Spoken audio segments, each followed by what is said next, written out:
Nah, untuk pertemuan kali ini kita bakal ngebahas risk and return. Jadi risk and return ini itu kurang lebih apa sih sebenarnya? Nah, risk and return ini membahas prinsip nomor 2 kemarin. Kan prinsip nomor 2. Prinsip nomor 2 itu apa? Oh, bahwa there is a risk return trade-off.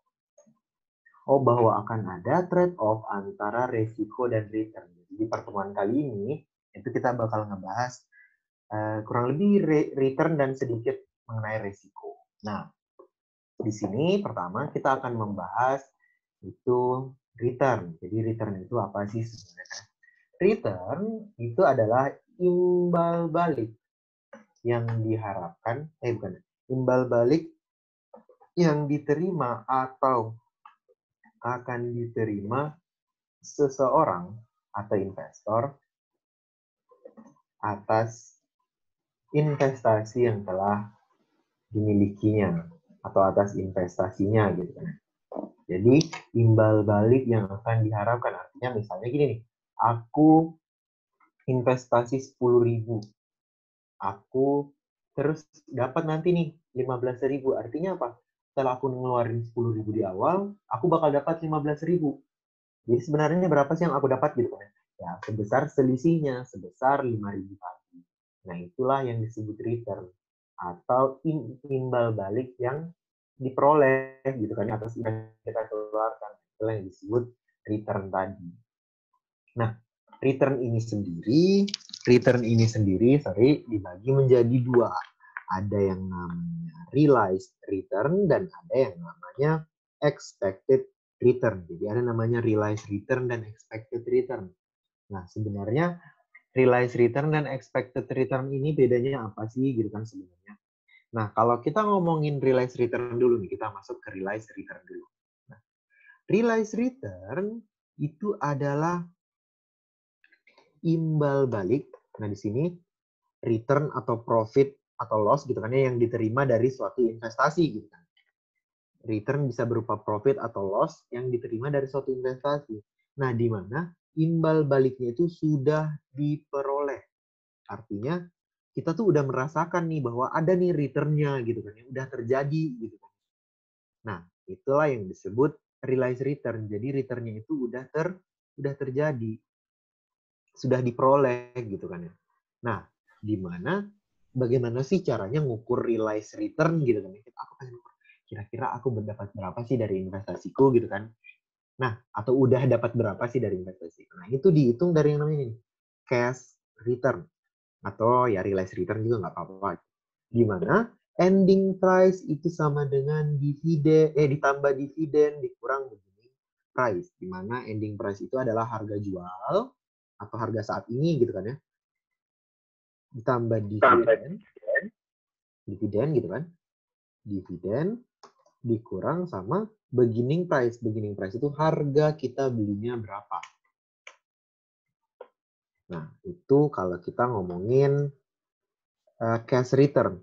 Harga jual atau harga pasarnya ditambah dividen dikurangi harga belinya berapa. Artinya gini nih, misalnya.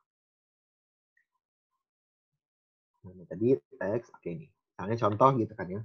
Contoh.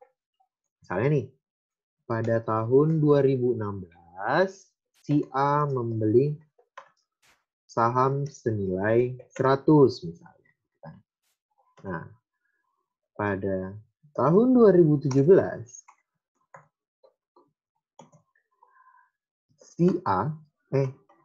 nilai saham si A menjadi 120. Di samping itu, si A juga memperoleh dividen sebesar 25. Sebesar 25 misalnya. Gitu kan ya. Nah, sekarang dari sini kita pengen tahu kira-kira berapa sih return yang udah diperoleh si A ini gitu kan. Nah, return yang diterima itu dinilai sebesar cash return, tadi serumusnya sama dengan harga jualnya. Nah, sekarang harga jualnya itu nilainya sekarang nih 120. ditambah dividen yang udah diterima 25. Dikurang berapa sih uang yang dia keluarin buat beli sahamnya? 100. Berarti cash return-nya itu sebesar 45. Nah, itu berarti return yang diterima si A atas investasinya di tahun kemarin 2016 itu sebesar 45 gitu kan ya. Nah, sekarang kita pengen tahu sebenarnya kalau dalam bentuk persentase berapa persen sih yang diterima gitu kan ya. Nah, dalam bentuk persentase cash return ini disebut juga rate of return sehingga dalam bentuk persentase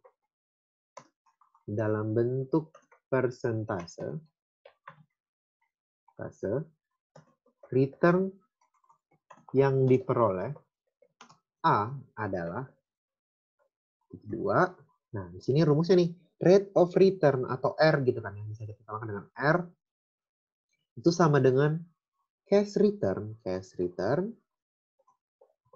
dibagi beginning price. Di mana R-nya nanti itu sama dengan cash return-nya tadi 45 price-nya berapa? Sebesar 100 atau dapat sebesar R-nya sama dengan 45%. Nah, seperti itu. Itu kalau kita ngomongin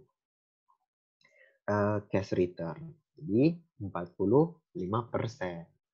Nah, jadi apa yang kita simpulkan? Bahwa si A memperoleh return 45% dari modal yang dia setorkan. Dia kan nyetorin 100 ini kan ya. Terus dapat return 45%, berarti 100 dikali 45%. Nah, itulah cash return-nya 45. Nah, jadi itu. Artinya gini nih, sekarang itu adalah tahun 2017. Artinya 2017 yang ada di sini itu kan udah terjadi gitu kan. Nilai sahamnya udah diperoleh 120. Sehingga itulah tadi yang disebut realized return. Di saat dia udah terjadi, baru dia boleh disebut sebagai realized return. Nah, misalnya nih sekarang 2020 gitu kan. 2020 bulan Mei misalnya. Nah, kemarin pas Maret aku beli saham senilai 100. Nilainya sekarang pas Mei 120. Artinya kan udah terjadi kan ya 120 ini. Nah, terus aku juga dapat dividen kemarin sebesar sekian. Artinya ya seperti ini cara ngitungnya. Itu udah termasuk sebagai realized return. Sementara misalnya sekarang Mei nih. Aku kemarin beli sahamnya sebesar 100 gitu kan, senilai 100.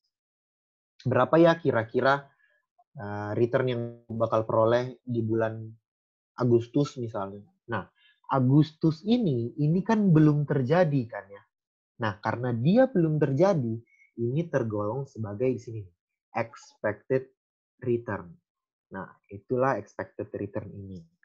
Nah, oke, jadi tadi realized return itu udah terjadi. Sementara di sini expected return itu return yang kita harapkan. Oke, tunggu azan dulu bentar ya. Nah, jadi itu tadi realized return. Kalau ada yang mau ditanyakan, silahkan. Kita tunggu azan dulu bentar. Oke.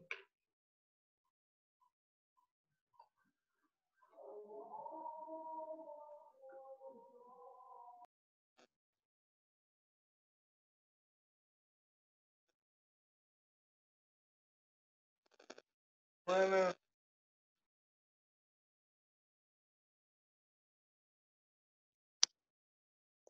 Oh.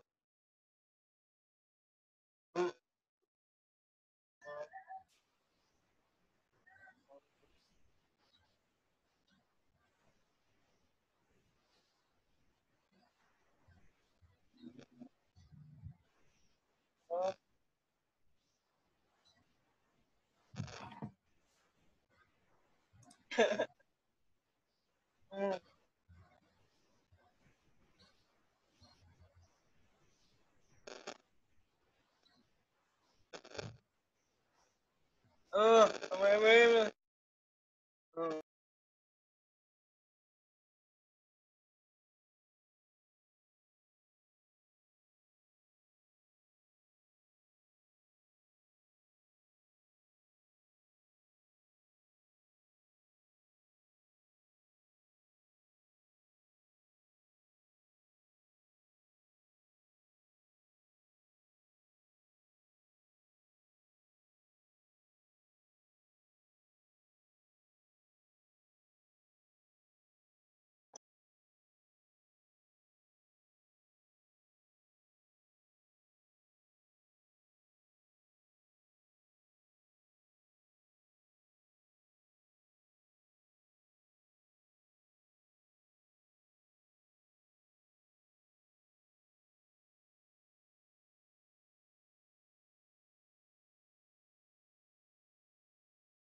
Oke, kita lanjut. Nah, tadi itu untuk realized return. Jadi return-nya itu dia udah diperoleh gitu kan ya. Itu realized return. Sementara tadi nih, kita lanjut ke expected return. Nah, expected return itu apa? Expected return itu adalah return yang kita harapkan akan kita terima di masa depan. Artinya apa? Return ini tuh belum terjadi gitu kan ya. Imbal baliknya tuh belum diterima. Kita cuma masih kayak ngira-ngira, oh kira-kira tahun depan berapa ya gitu kan. Atau nanti kira-kira nanti berapa ya gitu kan. Nah, itu kalau kita ngomongin expected return. Imbal baliknya itu belum diperoleh, tapi akan diperoleh di masa depan tadi. Gitu kan. Return yang kita harapkan akan kita terima di masa depan. Nah, cara ngitungnya gimana? Kalau si realized return itu kan udah ada nilainya sekarang nih, gitu kan, sama pas kita belinya berapa gitu kan. Nah, sementara expected return itu berbeda sendiri. Jadi expected return ini buat catatan dulu ya. Catatan mengenai expected return. Nah, yang pertama di sini kan rumusnya expected return sama dengan rate of return dikali probabilitas ditambah rate of return 2, probabilitas 2, dan seterusnya. Nah, caranya gimana? Gimana rate of return yang ada di sini itu adalah kemungkinan return yang akan diterima tahun depan. Artinya yang kemungkinan kita terima di tahun depan itu ini gitu kan ya. Nah, itu kalau kita ngomongin expected return. Rate of return yang ada di sini itu adalah kemungkinan return yang akan kita terima di masa depan, di masa depan. Nah, sementara probabilitas atau PB itu adalah kemungkinan rate of return tadi tercapai, artinya gini nih, atau terrealisasi. Terrealisasi, artinya gini. Oke, tunggu. Aku hapus soal yang realized return ya. Soal yang realized return aku hapus dulu. Nah, kita masuk sekarang expected return. Jadi contohnya seperti ini. Contohnya, diketahui data PTA sebagai berikut. Dari hasil analisis gitu kan ya. Kita tahu nomor, terus return, terus probabilitas. Misalnya nomor 1 returnnya itu 5%, misalnya probabilitasnya misalnya 30%. Terus nomor 2 itu misalnya 2%, kemungkinan itu 20% gitu kan. Terus yang satu itu 3 itu misalnya minus 3% gitu kan ya. Nah, terus di sini 20, 30, 40%. Terus udah 20, 30, 40 yang ini 30. Nah, seperti ini. Ini misalnya seperti ini. Artinya kita tahu nih, return yang ada di sini, rate of return yang ada di sini, itu adalah, oh kemungkinan tahun depan bakal dapat 5% nih, gitu kan. Kemungkinan tahun depan bakal dapat 5%. Tapi 5% ini kemungkinan tercapainya cuma 30% atau peluangnya cuma 30%. Oh, di masa depan juga ada kemungkinan bakal dapat 2%, tapi kemungkinannya cuma 30%. Nah, terus ada kemungkinan juga kita bakal dapat minus 3%. Nah, peluangnya sebesar 40% terjadinya. Sehingga untuk mengetahui kemungkinan yang sebenarnya dapat dicapai, dapat diperoleh gitu kan ya, itu sebagai berikut. Nah, kita hitung nih, di mana expected return itu di simbolnya seperti ini, ER gitu kan ya, itu sama dengan, kita lihat 5% dikali probabilitasnya 30%. ditambah 2% dikali probabilitasnya sama 30%. Ditambah terakhir minus 3% dikali probabilitasnya 40%. Nah, setelah kita hitung berdasarkan ER di sini, gitu kan, kita dapat, 5 kali 3, 15, 1,5%, 2 kali 3, 0,6, berarti 2,1%, 3 kali 4, 12, 0% apa? 4,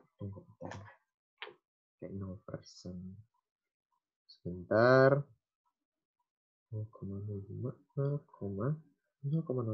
kali 3 0,3 tambah 0,02 kali 0,3 tambah 0, kurang 0,03 kali 0,4.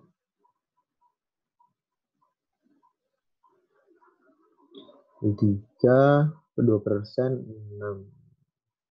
0,6, 1,5, 2,1, 1,2. Oke, ini 0,9%. Nah, artinya apa?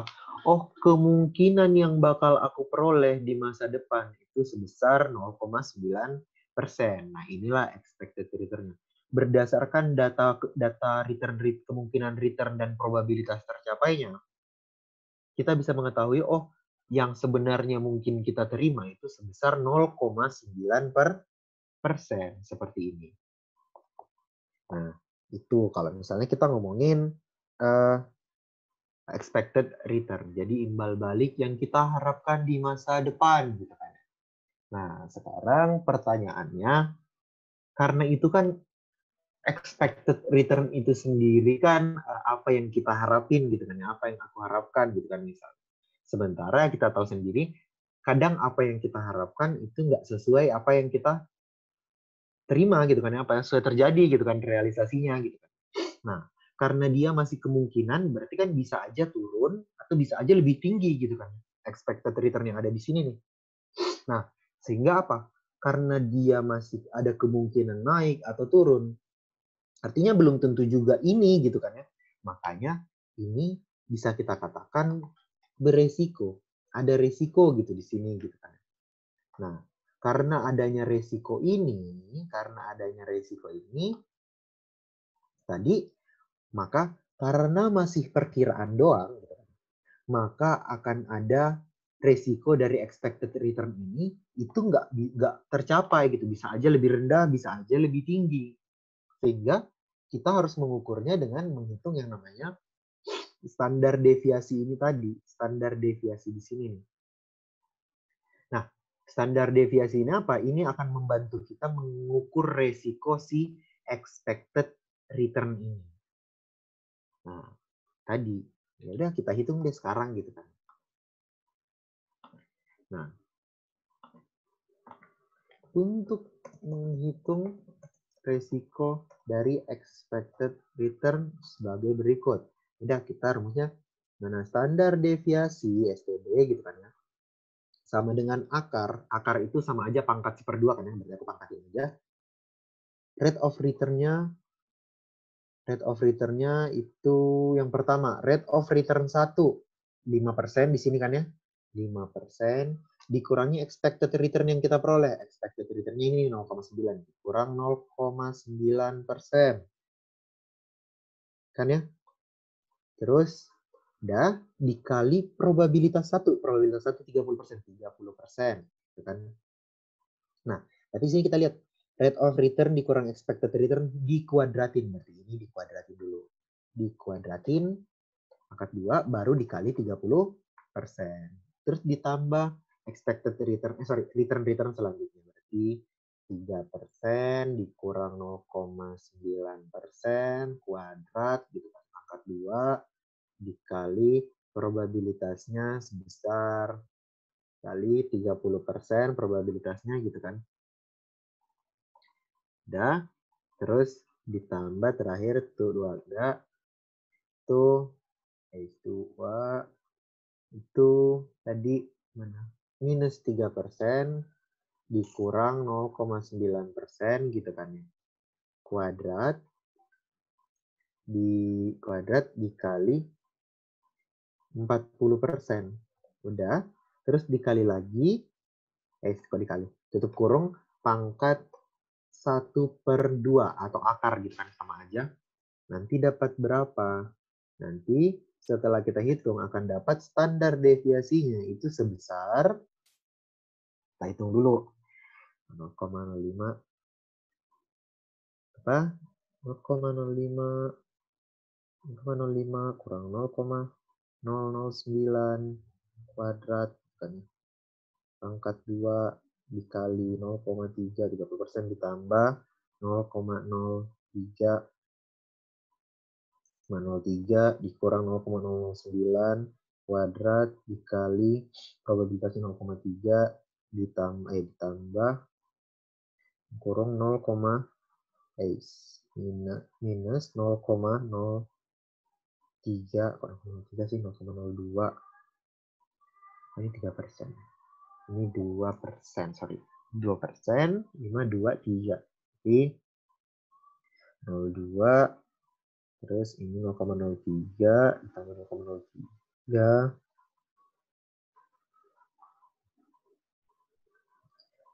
0,03 dikurang 0,009 kuadrat dikali 0,4 dapat 1,149. Standar deviasinya sebesar 0,1 belum diakarin. Diakarin dapat kan ya? Terus ini akar habis dapat 3,39%. Nah, ini standar deviasinya. Nah, sekarang standar deviasi itu sebenarnya mengukur apa sih gitu kan? Standar deviasi itu sebenarnya mengukur apa sih? Nah, standar deviasi 3,39 ini gitu kan ya.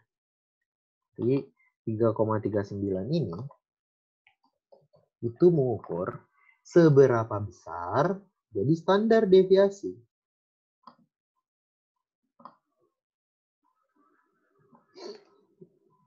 Standar deviasi itu mengukur seberapa besar penyimpangan yang mungkin terjadi pada expected return. Artinya, si standar deviasi ini dia mengukur kira-kira seberapa besar sih penyimpangan si expected return ini sebenarnya gitu kan. Return dengan kenyataannya atau realisasinya. Nah, maksudnya kayak gimana sih? Nanti aku bakal bahas mengenai standar deviasi ini setelah ini. Tapi sampai di sini realized return seperti tadi, imbal baliknya dia udah diperoleh, ya udah makanya ngitungnya udah berapa nilainya sekarang, terus tambah dividen yang udah kita peroleh, dikurang harga belinya gitu. Segampang itu gitu. Nah, sementara expected return itu agak sedikit rumit, di mana kita menghitung kira-kira tahun depan bakal dapat berapa ya, terus peluangnya berapa ya gitu kan. Terus dikali nih dijumlahin, dikali sama probabilitasnya dijumlahin. Nah, itulah yang kemungkinan dapat kita peroleh di masa depan sebesar 0,9% ini. Itu kan ya. Nah, tapi ada resiko nih karena tadi dia belum terjadi kan. Akan ada resiko bahwa kayaknya bisa aja nggak segitu deh yang aku dapat gitu kan. Nah, makanya kita mengukur resiko tersebut menggunakan standar deviasi ini nih rumusnya. Akar dari rate of return 1 kurang rate expected return kuadrat dikali probabilitas 1 ditambah begitu seterusnya. Ada berapa data, dijumlahin semuanya. Gitu kan. Nah, tadi sehingga standar deviasi tadi ini akan mengukur resikonya. Nah, mengukur resikonya seperti apa? Habis ini aku lanjut. Tapi sampai di sini dulu, ada nggak kira-kira yang Mas Mbak mau tanyain di sini? Mengenai si risk and return ini sendiri.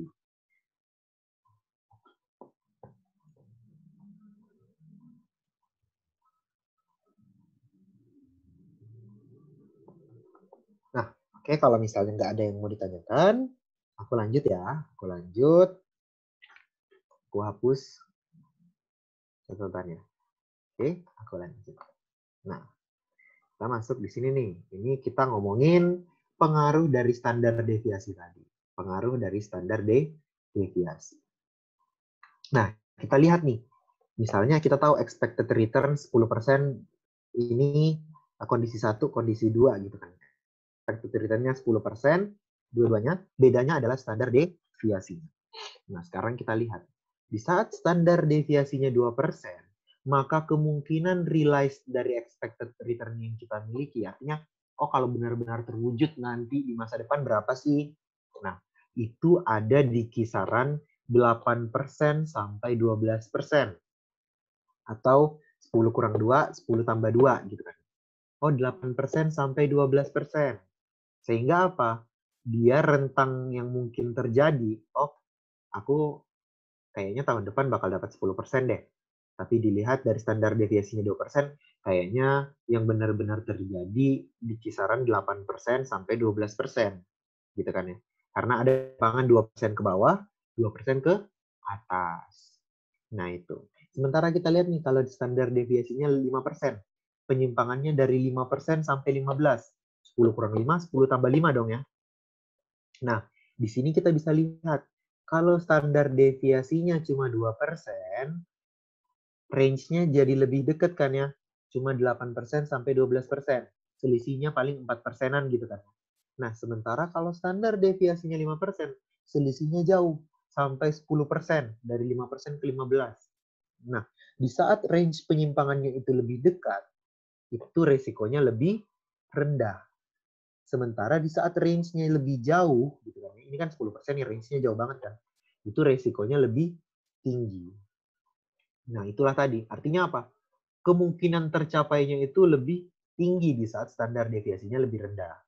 Tapi, sesuai prinsip nomor 2, itu kan menyebutkan kalau misalnya, oh high risk, high return gitu kan ya. Di saat resikonya tinggi, return yang kita harapkan atau kita bakal peroleh juga lebih tinggi gitu kan. Nah, sehingga makanya tadi kita lihat nih, di saat dia high risk, kemungkinan return yang paling tinggi yang bisa diperoleh juga lebih tinggi, 15% kan. Dibandingkan yang resikonya rendah, kemungkinan return yang diperoleh cuma 12%. Nah, dari inilah kita bisa mengambil kesimpulan bahwa, oh sebenarnya emang nih, standar deviasi itu secara nggak langsung menggambarkan resiko bahwa ada penyimpangan yang mungkin terjadi di sini. Seperti itu. Oke, ada sampai di sini, ada yang mau ditanyakan kira-kira mengenai standar deviasi itu sendiri?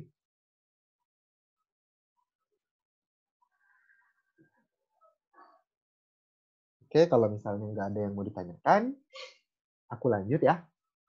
Aku lanjut ke di sini. Nah, kalau misalnya tadi expected return di sini kan, expected return di sini, nah expected return yang di sini kan kita mengukur berdasarkan berapa sih kemungkinan di masa depan dan peluang terjadinya gitu kan. Nah, sekarang di sini kita menghitung berdasarkan expected return itu berdasarkan data tahun-tahun sebelumnya, atau biasa juga kita sebut data historical atau historis. Nah, kita menghitung expected return berdasarkan data-data yang ada di masa sebelumnya. Itu bisa dengan menggunakan yang namanya arithmetic mean dan geometric mean. Rata-rata aritmatik dan rata-rata geometrik. Ini udah jelas kan ya, dibagi menjadi dua. Ada geometrik, ada aritmatik di sini nih kalau kita lihat. Nah, sekarang bedanya apa sih aritmetik sama geometrik yang ada di sini gitu kan ya. Apa bedanya aritmetik dan geometrik yang ada di sini. Nah, geometrik, kalau misalnya kita ngomongin geometrik nih, geometrik itu kita mengukur kira-kira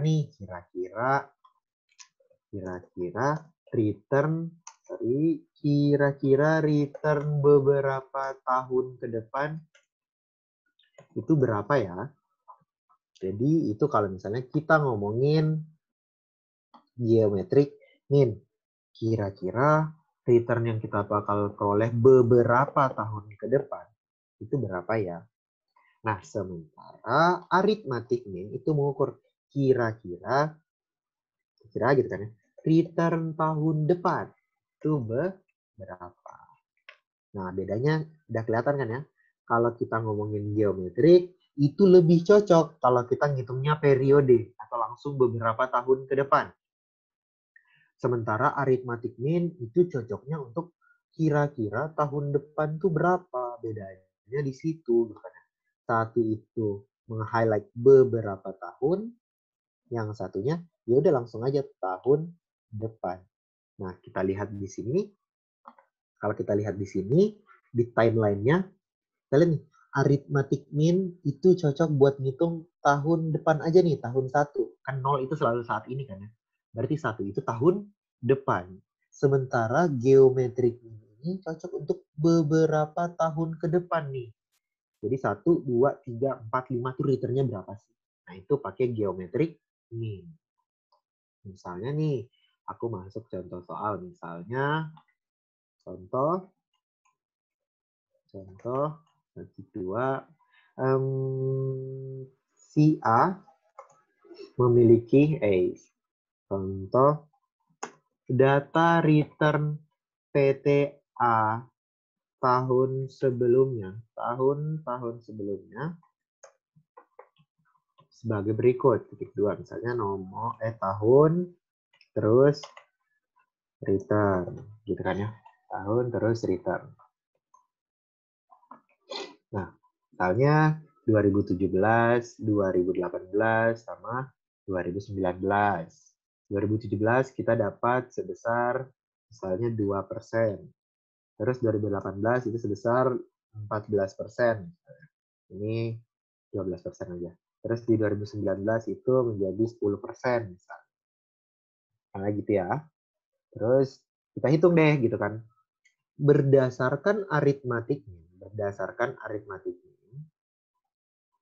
kalau kita ngomongin aritmatik ya. Arithmetic mean itu menyebutkan bahwa return yang cocok buat tahun depan itu adalah 12% ditambah 14% ditambah 10%, kemudian sini rumus ini R1 tambah R2 tambah R3 dan seterusnya ada berapa data dibagi jumlah datanya. Dibagi di sini ada 3 data berarti dibagi 3 gitu kan ya. Dapat arithmetic mean-nya berapa? 12 tambah 4, 26 tambah 10, 36 bagi 3 berarti 12%. Nah, seperti itu kan ya. Nah, sementara kalau kita ngomongin geometric mean kan ya, udah sama dengan rumusnya nih. Dalam kurung 1 plus R1 kali 1 plus R2 kali 1 plus R3 berarti 1 plus 12%. Gitu kan ya. Terus dikali 1 plus 14%. Terus dikali 1 plus 10% gitu kan. Nah, pangkat 1/n. Berarti pangkat ada berapa jumlah datanya? Pangkat 1/3. Baru dikurang 1. Nanti dapat geometric mean-nya berapa? Dapat geometric mean-nya sebesar 1,12 dikali 1,14 kali 1,1. Terus pangkat 1/3 minus 1. Dapat 11,98%. 11,98%. Nah, beda kan ya, 1 12%, 1 11,98%. Nah, di sini kita bisa narik kesimpulan bahwa return yang cocok buat tahun depan itu adalah 12%. Kalau misalnya kita nyarinya tahun depan berapa sih gitu kan ya. Nah, tapi kalau misalnya geometric mean itu cocok beberapa tahun ke depan, artinya tahun 1 tuh cocoknya 11,98. Terus tahun selanjutnya sama 11,98. Terus tahun selanjutnya sama 11,98. Dan seterusnya sampai periode terakhir gitu kan. Berapa sih periode gitu kan. Nah, bedanya di situ. Arithmetic mean berarti yang lebih cocok buat tahun depan nih 12%. Tapi kalau misalnya kita ngitungnya dari selama 5 tahun ke depan itu return-nya kira-kira berapa? Itu 11,98% tiap tahun. Nah, bedanya di situ arithmetic mean sama geometric mean. ya lebih cocok aja gitu kalau misalnya kita pakai geometric mean itu cocok buat beberapa tahun gitu kan. Sementara kalau misalnya kita ngomongin aritmatik ya cocok untuk ya udah tahun depan berapa gitu kan. Nah, itu bedanya di situ. Sampai di sini kira-kira ada yang mau ditanyakan nggak mengenai geometric mean dan arithmetic mean? Kira-kira ada yang mau ditanyakan? Jadi ya itu doang sih bedanya. Satu beberapa tahun ke depan, satu tahun depan. Nah, geometric mean ini kita lihat nilainya kan lebih kecil dari arithmetic mean. Itu pasti akan selalu seperti itu. Kenapa? Karena geometric mean ini menyesuaikan beberapa tahun gitu kan. Sementara arithmetic mean ini cuma 1 tahun doang. Nah, perbedaan nilai ini karena tadi geometric mean menyesuaikan kondisi selama 5 periode. Jadi dia memperhitungkan efeknya lah istilahnya. Nah, itu kalau misalnya geometric mean dan arithmetic mean. Kalau tadi expected return di atas berdasarkan probabilitas, yang di sini berdasarkan data-data tahun-tahun sebelumnya atau data historis. Sampai di sini ada yang mau ditanyakan kira-kira mengenai hal ini? Nah, itu untuk geometric mean dan arithmetic mean.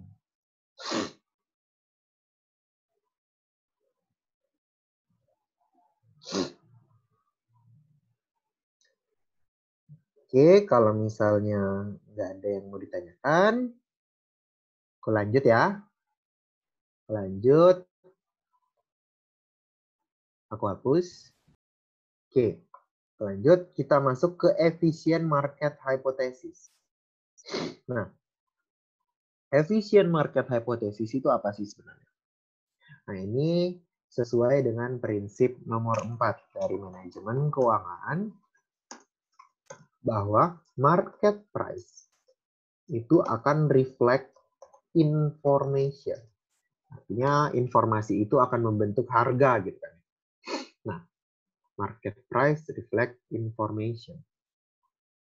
Nah, sementara efficient market itu kalau gitu apa sih sebenarnya? Nah, kita lihat di sini efficient market itu adalah pasar gitu kan, efficient market itu adalah pasar di mana harga yang ada di dalamnya itu terbentuk berdasarkan kemungkinan cash flow di masa depan dan informasi-informasi yang tersedia di pasar gitu kan. Artinya harga ini teori kan, efficient market hypothesis ini teori yang menyebutkan bahwa dalam suatu pasar itu harga digambarkan oleh informasi cash flow di masa depan sama informasi-informasi lainnya yang tersedia untuk investor. Nah, ini teorinya gitu.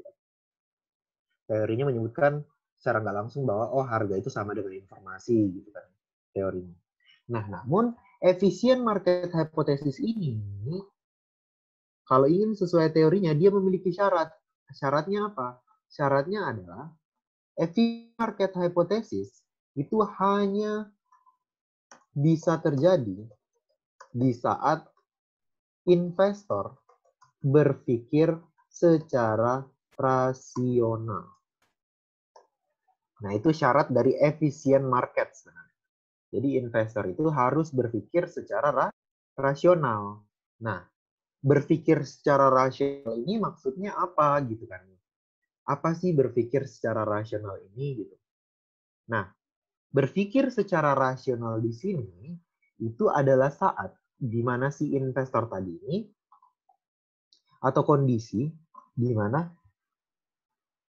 investor dalam mengambil keputusan selalu menggunakan informasi yang ada.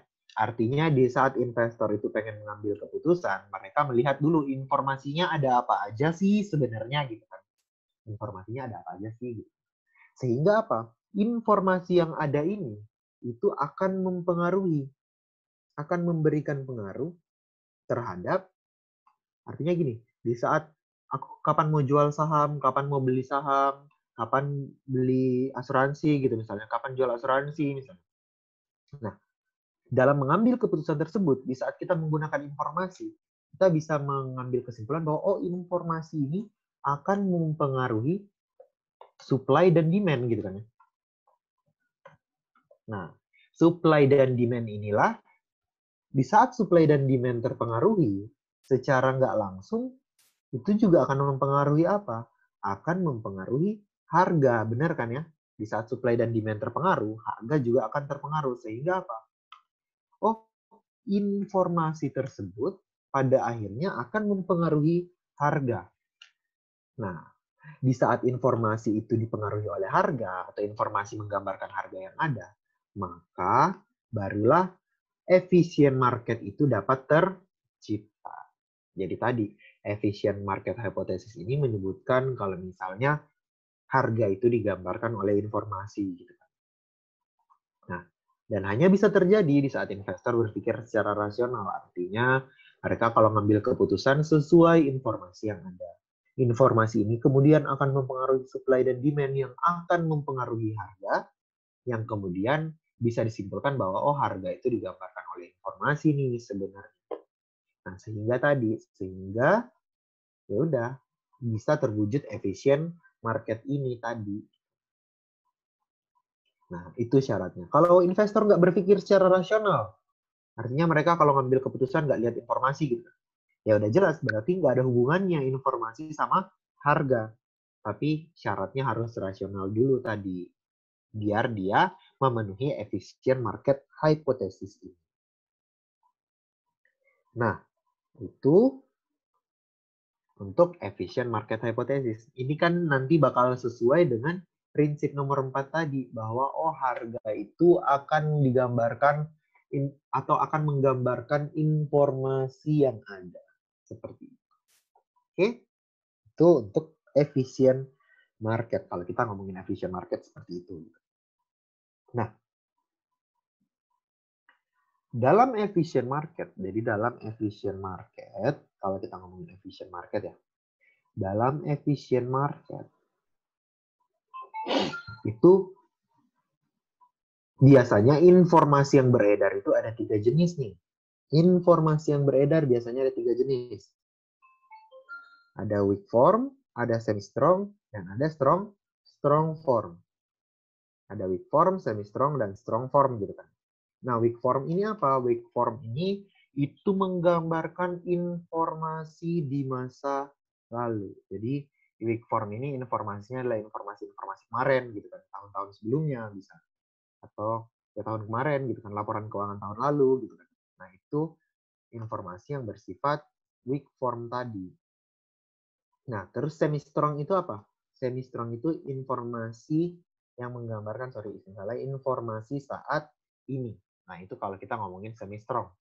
Informasi saat ini bisa apa? Oh, berita sekarang kayak gimana, kondisi ekonomi sekarang gimana, terus laporan keuangan interimnya yang quarterly, triwulanan gitu kan ya, gimana. Nah, itu semi strong. Nah, sementara strong form itu adalah informasi masa depan. Informasi masa depan ini bukan berarti, oh laporan keuangan tahun depan. Kan nggak mungkin kan ya. Profit tahun depan, nah, itu kan nggak mungkin. Nah, informasi masa depan ini itu berupa kira-kira rencana perusahaan ke depannya itu apa. Gitu. Nah, kayak misalnya strateginya tahun depan apa, terus misalnya research and development-nya gimana, terus direksinya ganti apa enggak, kebijakannya ganti apa enggak. Ini adalah informasi masa depan. Nah, kenapa dia disebut strong form? Karena informasi masa depan ini itu secara nggak langsung ya bisa kita katakan udah itulah gitu kan ya. Itu yang bakal terjadi gitu kan. Nah, ini akan lebih menggambarkan. Tapi yang biasanya tersedia di pasar itu hanya weak form sama semi strong. Karena ya kenapa? Ya kita kan tahunya oh laporan keuangan tahun lalu atau paling keadaan saat ini gitu kan. Kita jarang mengetahui kondisi masa depan. Kenapa? Karena informasi yang bersifat strong form yang ada di sini ini itu jarang banget di pasar. Kenapa? Karena dia bersifat rahasia kadang-kadang. Rahasia. Artinya gini, perusahaan mana yang mau bagi-bagi strategi perusahaannya? Takut dong, bisa aja strateginya dipangkal oleh pesaing misalnya gitu kan istilahnya. Atau misalnya kita bagi-bagi apa ya istilahnya, kayak oh nanti tahun depan nih kita bakal bagi-bagi dividen misalnya. Ya kan nggak mungkin kan perusahaan bagi informasi seperti itu. Nah, makanya strong form ini itu sangat jarang di pasar. Ini biasanya informasi internal perusahaan doang bersifat rahasia gitu kan ya. Nah, sementara weak form sama semi strong doang yang bisa kita akses dengan mudahnya. Nah, itu kalau kita ngomongin efficient market hypothesis dan informasi-informasi yang beredar di pasar. Sampai di sini ada yang mau ditanyakan kira-kira? Kira ada yang mau ditanyakan nggak mengenai efficient market ini?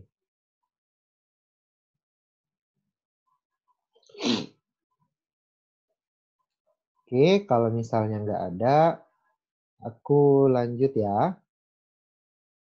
Nah, aku lanjut. Hapus. Oke, kita lanjut ke risk and return portfolio.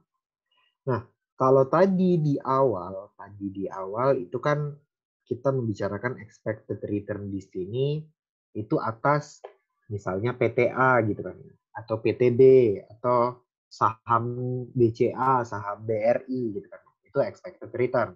Nah, sekarang kita ngomongin portofolio. Nah, portofolio ini apa sih sebenarnya? Portofolio ini atau risk and return portofolio ini sebelum masuk kita bahas dulu bahwa ini sama kayak tadi sesuai dengan prinsip nomor 2 dari manajemen keuangan di mana there is a risk return trade off. Bahwa akan ada trade off antara resiko dan return itu gitu kan. Nah, ini. Nah, di mana dia menyebutkan kalau misalnya ya udah risk itu akan sama dengan return gitu kan. Risk itu akan sama dengan return, akan searah istilahnya. Di mana di saat resiko itu naik, return cenderung naik, resiko turun, return cenderung turun gitu kan. Namun apa? Namun investor sebenarnya apa yang mereka mau tuh investor maunya ya gimana caranya risk dan return ini bisa di apa ya istilahnya tuh dikelola dengan baik sehingga apa? Nah, kalau biasanya risk naik atau turun, return juga ikut naik atau turun gitu kan ya. Sesuai dengan keadaannya. Tapi investor tuh pengennya gimana sih cara menurunkan resiko sementara return itu dipertahankan tetap gitu kan.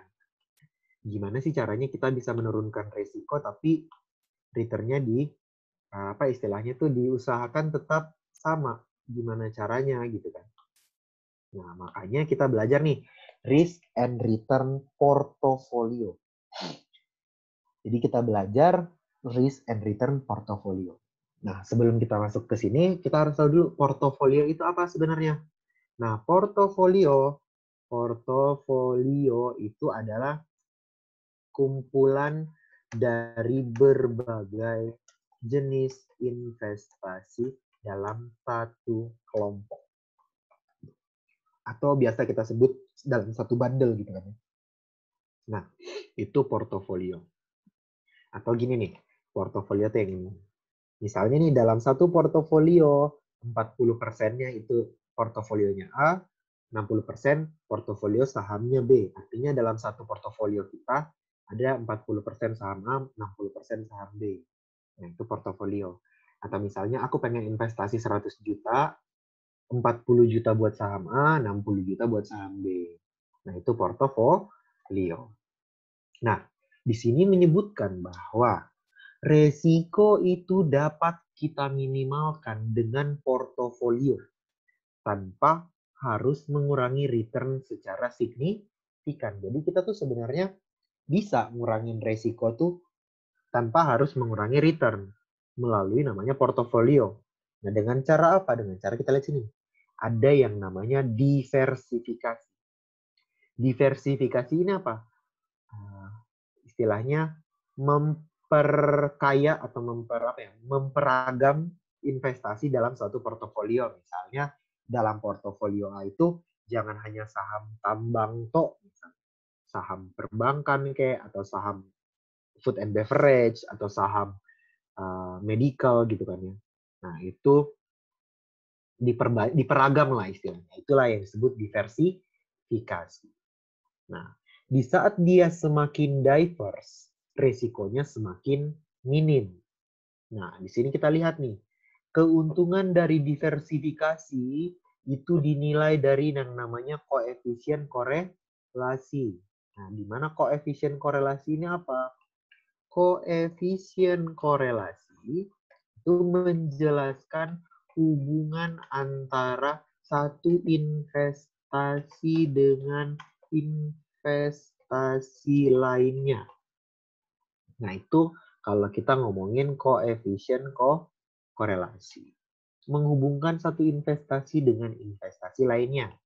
Nah, di mana koefisien korelasi ini itu memiliki rentang dari -1 sampai 1 gitu kan.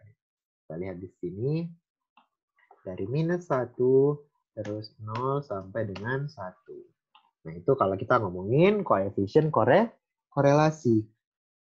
Di mana di sini nyebutin nih, -1 itu maksimum gain.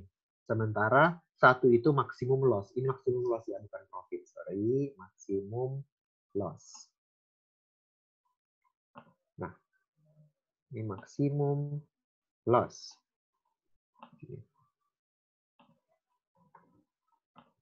Nah, sehingga apa?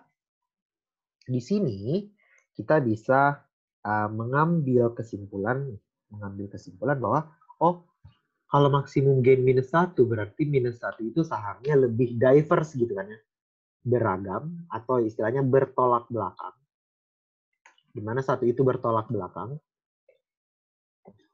Sementara 1 itu artinya dia sahamnya sama. Nah, itu bedanya. Nah, di sini ada bedanya. Di mana 1 itu bertolak belakang, 1 itu sama. Misalkan apa ya? Permisalannya gini nih. Di saat aku investasi di industri yang sama, misalnya, atau yang korelasinya 1 gitu kan, sama gitu kan. Misalnya aku punya uang 100 juta, aku investasi di hotel A sama hotel B 50 juta gitu kan. Di industri hotel. Terus tiba-tiba ada corona nih, Orang-orang nggak lagi ke hotel. Hotel merugi gitu kan ya. Harga sahamnya semuanya turun. Nah, aku investasi di A sama B sama-sama hotel. Aku rugi dong. Banyak banget kan ruginya gitu kan. Nah, tapi kalau misalnya nih bertolak belakang. Misalnya aku satu investasi di hotel, satu investasinya di food and beverage deh misalnya. Makanan gitu kan. Di saat corona gitu kan.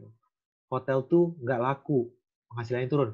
Sahamku yang di hotel rugi. Tapi orang-orang pada beli makanan delivery gitu kan. Sahamku di food and beverage naik. Artinya apa? Di saat dia bertolak belakang, saat satu turun satu naik gitu kan ya. Saat satu turun satu naik. Kalau yang satu naik, satunya tuh rugi gitu kan. Seenggaknya yang untung ini bisa menutupi yang rugi. Sehingga apa? Kerugiannya itu menjadi lebih minimal atau kerugiannya menjadi lebih kecil. Nah, disitulah tadi resiko akan kerugiannya juga makin kecil, tapi tetap mempertahankan expected return-nya kurang lebih sama. Oke? Nah, kita lihat sih efek koefisien korelasi ini itu gimana sih sebenarnya. Nanti kita bahas. Nah, kita lihat dulu di sini.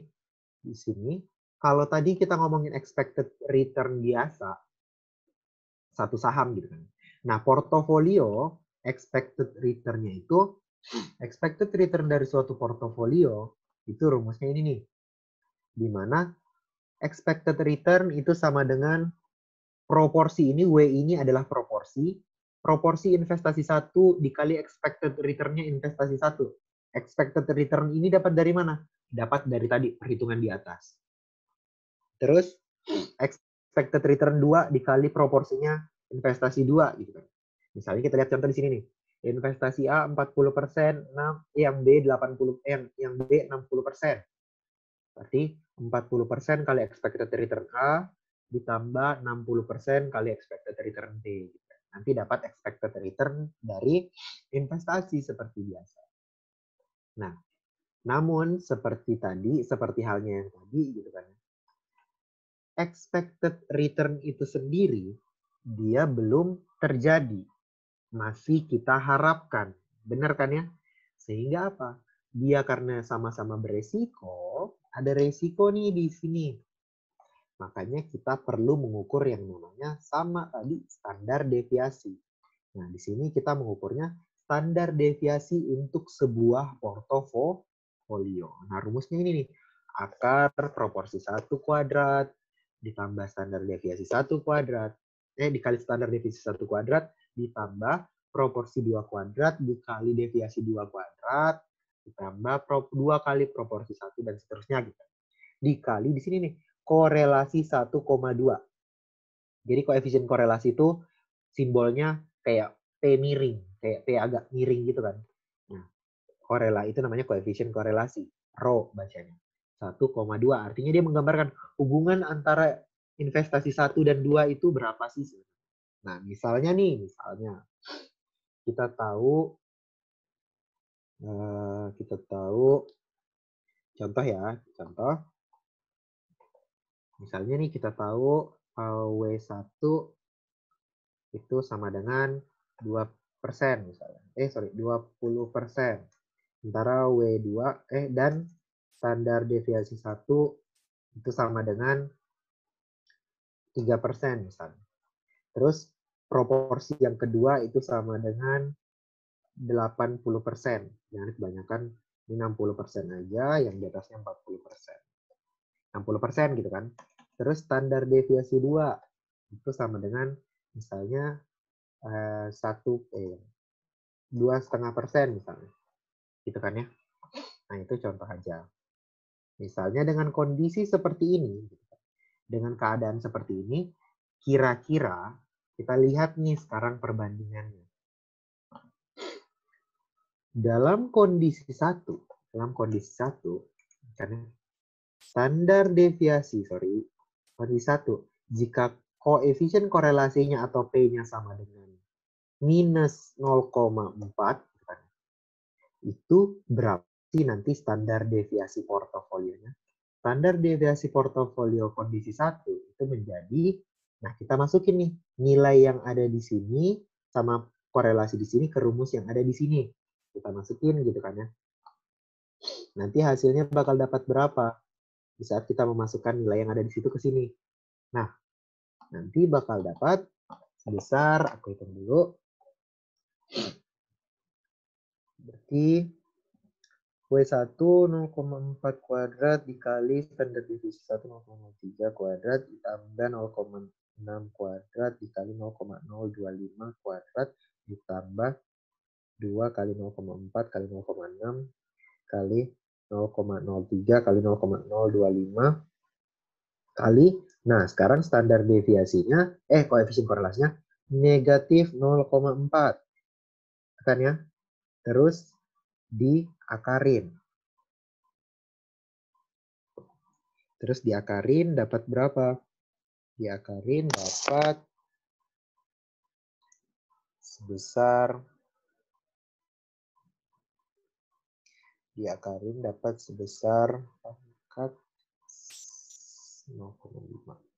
Dapat 1,5%. Nah, itu standar deviasinya kalau korelasinya sama dengan minus 0,4. Sekarang kita lihat dalam kondisi 2, jika korelasinya sama dengan 0,2 misalnya.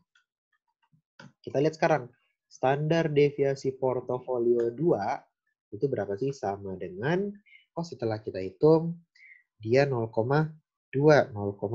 Berarti dia standar deviasinya 2,1%. Nah, beda kan ya? Kita lihat di sini beda dong yang dia dapat. Kalau dia korelasinya negatif, standar deviasinya lebih kecil. resikonya lebih kecil gitu kan ya.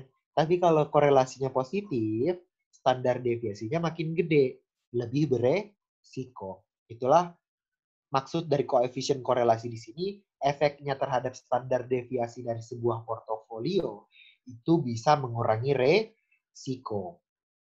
Makanya di saat kita bikin portofolio, diusahakan yang korelasinya itu negatif gitu kan. Sehingga apa? Kalau kita rugi nggak rugi maksimal, tapi ya tadi karena risikonya lebih kecil, return-nya ya dipertahankan segitu-segitu aja gitu. Misalnya expected return-nya 10%. Ya kita lihat kalau standar deviasinya 1,5%, berarti kan kemungkinan return yang didapat berkisaran 10% juga gitu kan ya. 8,5 sampai 11,5%. Resikonya lebih kecil kan. Tapi kalau misalnya standar deviasinya lebih gede, ini 2,1, kemungkinan kita ruginya juga makin gede, bisa jadi 7,9%. Seperti itu. Itu kalau kita ngomongin bagaimana portofolio tadi bisa mengurangi resiko dalam hal ini standar deviasi. Nah, sampai di sini ada yang mau ditanyakan nggak kira-kira mengenai risk and return dari sebuah portofolio?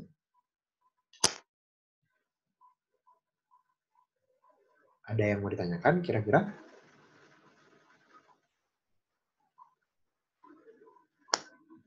Oke, kalau misalnya nggak ada, aku lanjut lagi ya kalau gitu. Misalnya nggak ada, aku lanjut lagi. Oke, aku hapus ya.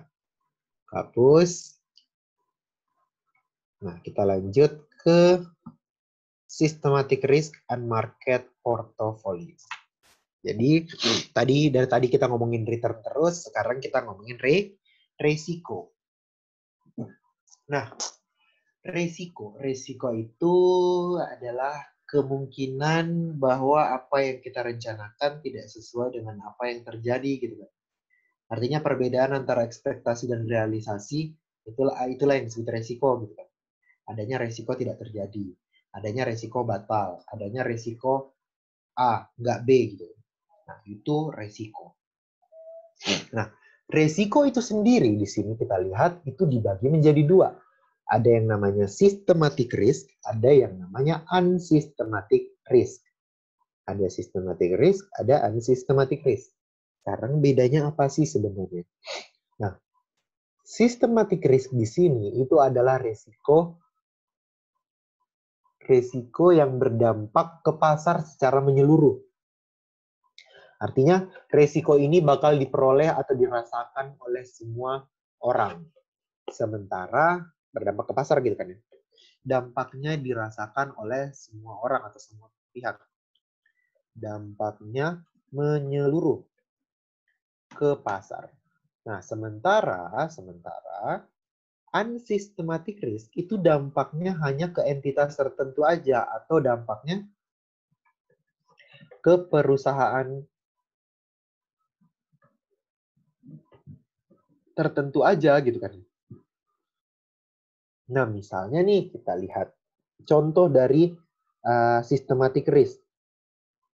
Itu adalah resesi, perang, terus bisa juga bencana, pandemi kayak sekarang juga bisa. Nah, artinya apa? Di saat misalnya terjadi kayak corona sekarang, kita lihat dampaknya gimana? Menyeluruh kan? Semua orang langsung merasakan dampaknya kan ya? Semua orang, semua industri itu merasakan dampaknya. Nah, itulah yang disebut systematic risk. Sementara unsystematic risk ini kita lihat di sini itu misalnya berdampak hanya ke entitas tertentu. Misalnya perubahan kebijakan perusahaan, perubahan manajemen, atau perubahan bentuk usaha misalnya. Nah, itu hanya akan berpengaruh ke perusahaan itu doang gitu. Nah, misalnya PTA ganti direktur. Gitu kan. Apakah di saat PTA ganti direktur itu yang berdampak ke PTB sama PTC? Kan enggak. Yang kena dampaknya kan PTA doang kan. Nah, itulah yang disebut unsystematic risk. Jadi resikonya itu hanya berlaku atau hanya berdampak ke entitas atau perusahaan tertentu aja. Nah, namun untuk manajemen keuangan saat ini hanya mempelajari yang systematic risk aja, yang unsystematic risk tidak. Jadi hanya yang systematic risk aja. Nah, dampaknya menyeluruh ke pasar. Kalau kita ngomongin dampak pasar, kita pengen tahu kira-kira pertanyaan kita di sini itu adalah bagaimana pasar itu dapat mempengaruhi perusahaan kita, gitu kan. Artinya bagaimana resiko pasar dapat mempengaruhi perusahaan, gitu kan. Nah, itu yang pengen kita tahu bagaimana sih kira-kira. Nah, itu tujuan utamanya. Nah, di sini disebutin nih bahwa systematic risk ini itu diukur dengan yang namanya koefisien beta. Nah, koefisien beta ini apa? Koefisien beta ini itu adalah suatu nilai yang menggambarkan atau menggambarkan hubungan antara resiko pasar dan resiko perusahaan, atau bisa kita katakan juga bagaimana dampak resiko pasar terhadap perusahaan. Bagaimana dampak perubahan resiko pasar terhadap perusahaan kita, gitu kan. Nah, itu yang dijelaskan oleh yang namanya beta ini tadi. Jadi bagaimana si pasar kita itu atau bagaimana pasar itu mempengaruhi perusahaan kita sebenarnya. Nah, ini juga menjawab pertanyaan yang sebelumnya.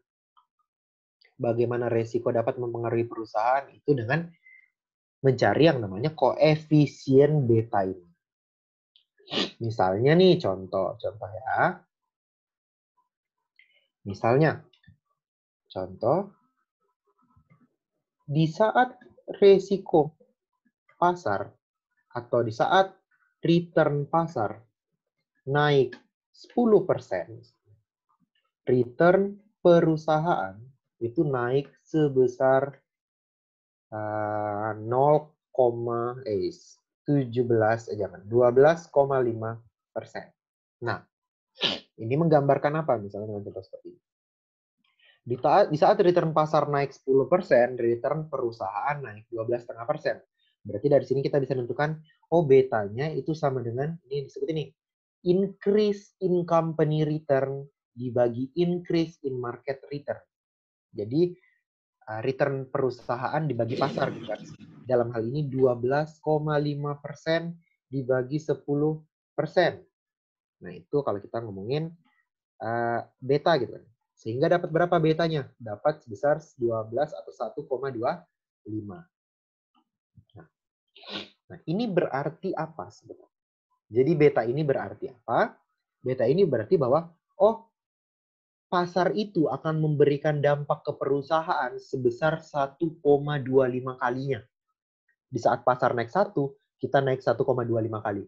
Di saat pasar rugi 1, kita akan turun 1,25 kali. Atau 1,25%. Seperti itu. Nah, itu maksud dari beta tadi. Jadi seberapa besar dampak perubahan pasar itu akan mempengaruhi perubahan perusahaan. Itu ini nih, diukur dengan yang namanya beta tadi. Seperti ini. Nah, itu beta untuk investasi tunggal. Sekarang kalau kita lihat portofolio. Kalau portofolio ya udah proporsi 1 dikali beta 1 ditambah proporsi 2 dikali beta 2. Nah, itu nanti bakal dapat beta portofolio. Oke? Nah, itu. Nah, itu untuk beta. Nah, sekarang di sini kita ketahui bahwa beta itu sebenarnya dibagi menjadi 3 kelompok. Di saat betanya atau 3 kondisi. Di saat betanya lebih dari 1, betanya kurang dari 1, dan betanya sama dengan 1. Kan ya? Ini kalau kita ngomongin beta. Jadi ada kondisi di mana betanya sama dengan 1, betanya lebih besar dari 1, atau kurang dari 1, itu semua ada kondisinya masing-masing. Nah, sekarang Apa sih penjelasan dari tiap kondisi ini? Nah, ini di saat betanya lebih besar dari 1 atau biasa kita sebut volatile, gitu kan, perubahan pasar akan memberikan dampak yang besar terhadap perusahaan. Kan ya? Di mana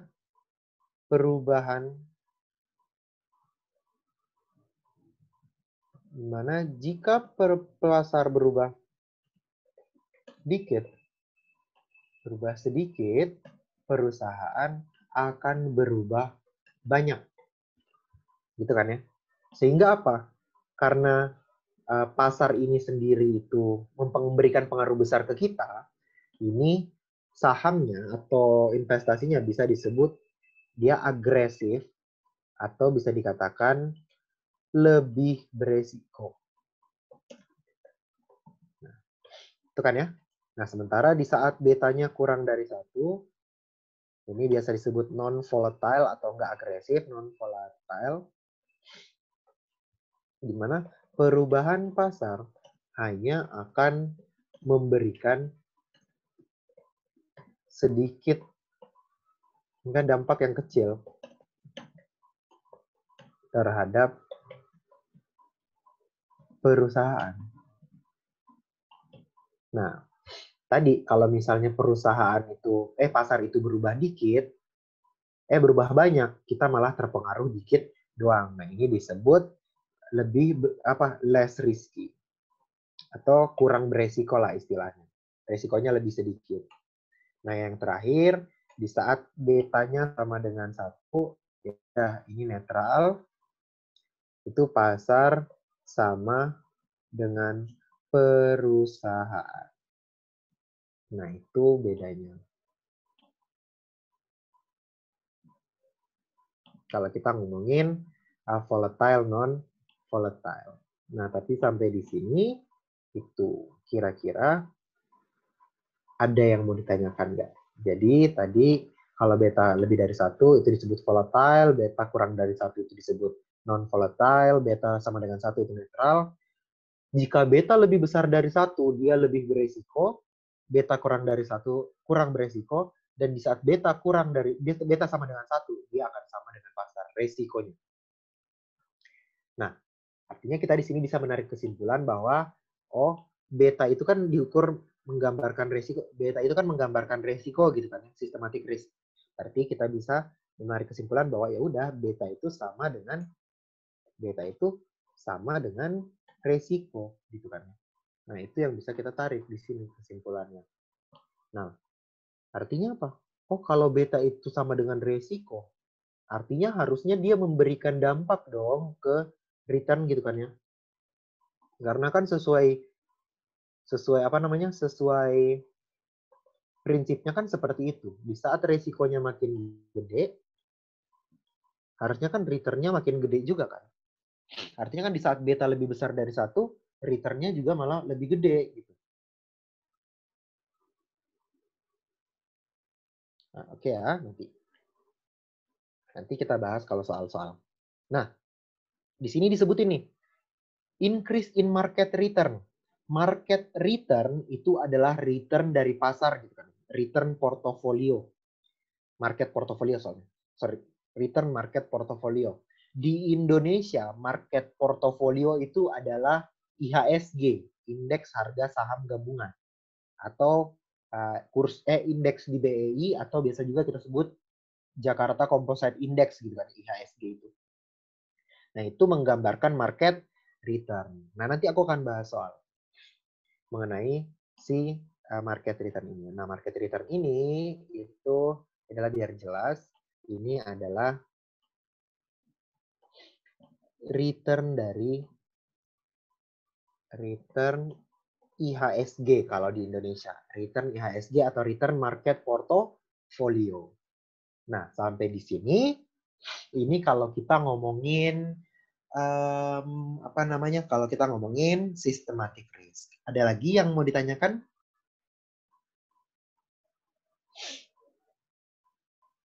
Oke. Nah, sekarang kita pengen lihat dampaknya beta ini terhadap return gimana sih? Nah, dampak beta terhadap return, gitu kan ya, itu dijelaskan misalnya, ya, kalau ada bisa mengerti artinya. Iya, sama-sama. Nah, nanti kita bahas ya. Nah, tadi kita pengen lihat beta ini mempengaruhi return itu gimana sih? Nah, kita masuk ya, aku hapus. Kita lanjut ke selanjutnya. Ini yang terakhir. Yang namanya capital asset pricing model. Nah, capital asset pricing model ini tadi menjelaskan bagaimana beta tadi. Bagaimana beta tadi itu mempengaruhi expected return. Karena kan tadi aku bilang betanya kan sama dengan risiko kan ya. Sehingga apa harusnya beta mempengaruhi return.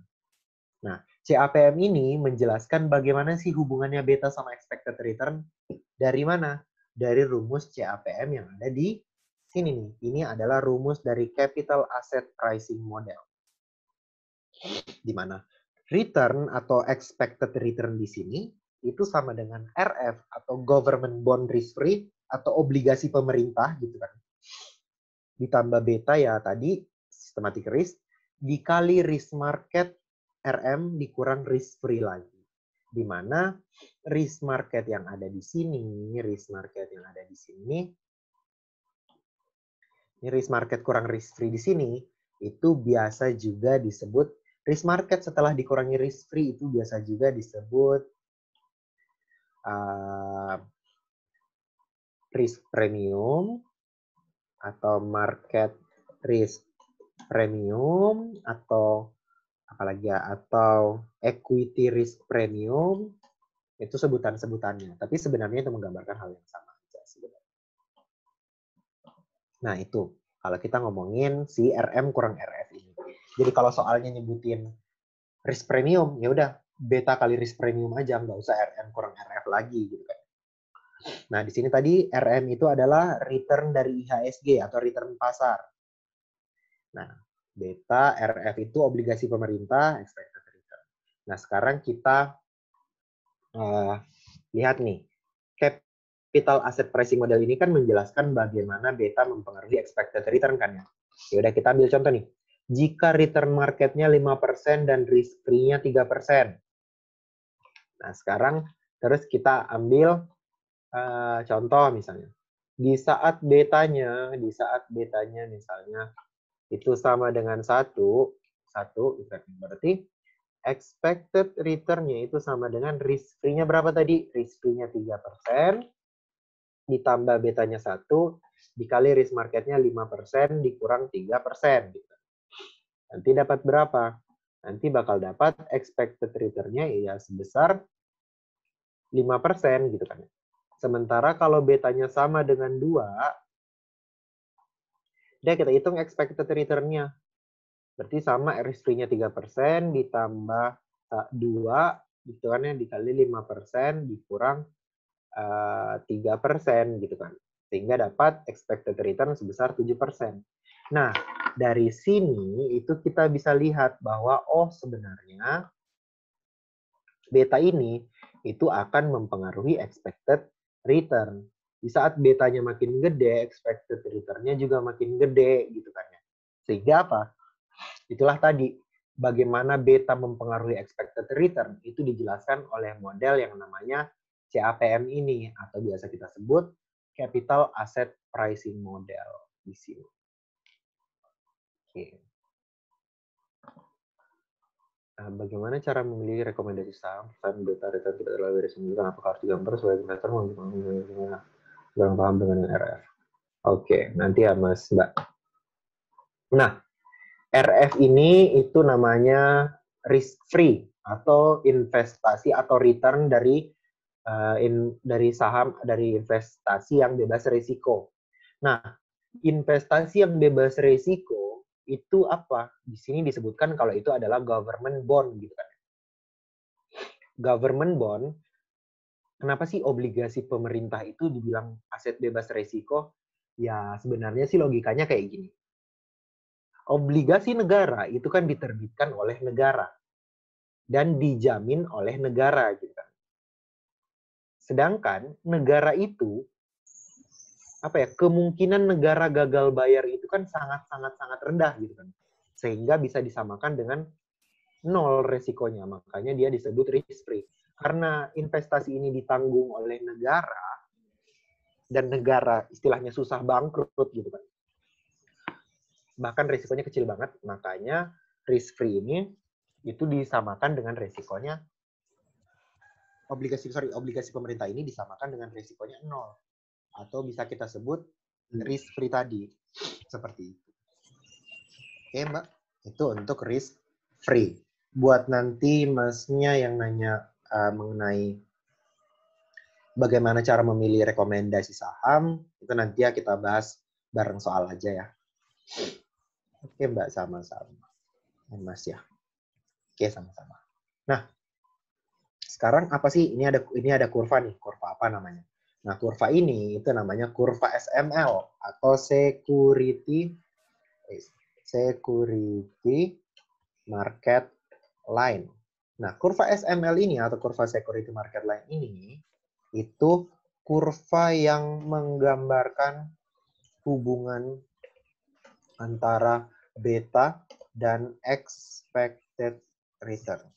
Atau ya udahlah, gampangnya kurva dari CAPM gitu kan ya. Kurva CAPM.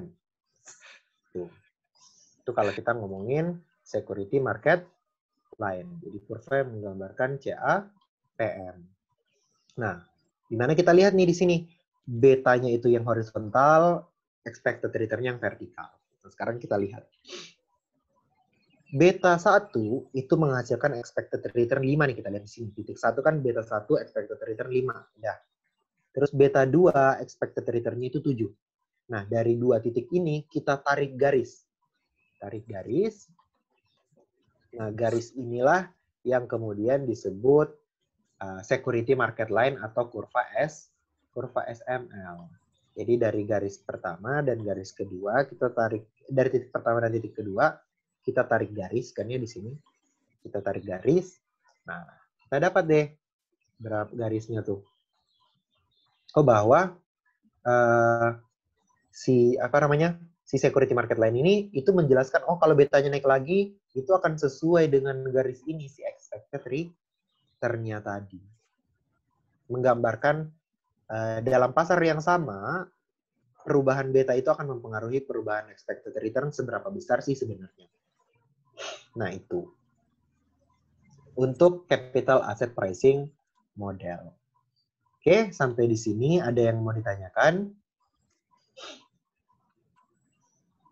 Nah, kalau misalnya nggak ada, kita masuk contoh soal aja ya. Tunggu sebentar. Kita share. Soalnya ada di... Ini soal yang dikirim tadi sama Mbak. Match new tab. Oke, aku hapus ya semuanya. Hapus. Jadi tadi ingat rumus dari CAPM itu adalah expected return sama dengan risk free ditambah beta kali risk market kurang risk free atau dikali risk premium.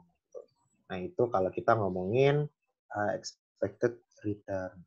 Oke. Lanjut ya. Hapus. Oke, bentar.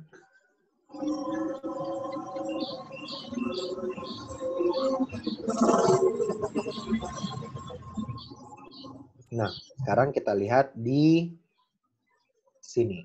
Oke, ini soal. Kalau jam 6 Mas balik ya loh. Jam 6 Mas. Oke. Nah, kita lihat ya. Di sini soalnya dia menyebutkan bahwa Anda bekerja di kantor investasi yang namanya Neriling Indonesia gitu kan. Klien Anda meminta untuk pilihin dong investasi yang paling bagus gitu kan, antara investasi PTA dan PTB. Artinya kita pilihannya antara A dan B. Yang keduanya adalah perusahaan terbuka di Bursa Efek Indonesia. Dengan masing-masing sebagai berikut nih. Nah, artinya kita disuruh milih antara investasi A dan investasi B. Nah, sekarang kita lihat nih di sini. Oke. Nah, menurut Mas dan Mbak, yang pertama ini kan ada ketiga keterangan nih. Keterangan yang pertama ini akan membantu kita untuk memperoleh apa? Keterangan yang pertama ini akan membantu kita untuk memperoleh informasi mengenai apa kira-kira? Sesuai yang tadi, itu apa kira-kira? Oh, perubahan BEI, terus perubahan perusahaan, itu akan menggambarkan apa? Beta. Akan menggambarkan beta kan ya. Sehingga kita lihat di sini. Benar, akan menggambarkan beta. Berarti kita cari dulu betanya A dan betanya B itu berapa? Beta tadi rumusnya apa? Perubahan perusahaan dibagi pasar gitu kan. Perusahaan dibagi pasar, jangan sampai kebalik. Sehingga di sini kita lihat pasar itu adalah bursa efek dan perusahaan PTA dan PTB. Oh, berarti PTA 15% dibagi si pasar 10% gitu kan. Dapat betanya 1,5. Sementara yang B itu returnnya 17, perubahannya 17,5% dibagi 10% itu returnnya gitu kan, ngasih kenaikan pasar gitu kan, nanti dapat 1,75. Nah, kita lihat nih di sini. Udah dapat betanya. Terus yang kedua, sekarang yang kedua nih. Informasi yang kedua ini akan memberikan kita informasi tentang kalau obligasi pemerintah tadi, dia akan memberikan informasi tentang risk free. Karena kan risk free selalu pakai obligasi pemerintah gitu kan. Makanya dia karena risikonya nggak ada, itu punyanya pemerintah gitu. Sebesar 5%. Return dari risk free 5%. Terus yang terakhir, yang tingkat pengembalian pasar yang diharapkan gitu. Berarti expected return-nya market gitu kan. Nah, berarti ini akan memberikan informasi apa? Dia udah menyebutkan dengan jelas bahwa ini adalah return dari market sebesar 12%.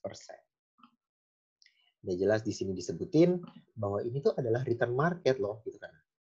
Nah, tuh dapat nah beta, risk free dan risk market. Sekarang kita lihat nih. Tingkat pengembalian yang diharapkan atau expected return-nya A sama B. Berarti kita cari nomor 1, ya udah expected return-nya A, expected return-nya A itu sama dengan risk free gitu kan ya, risk free-nya 5% ditambah betanya 1,5 dikali risk market-nya 12% dikurang 5%. Dapat berapa? Dapat 15,5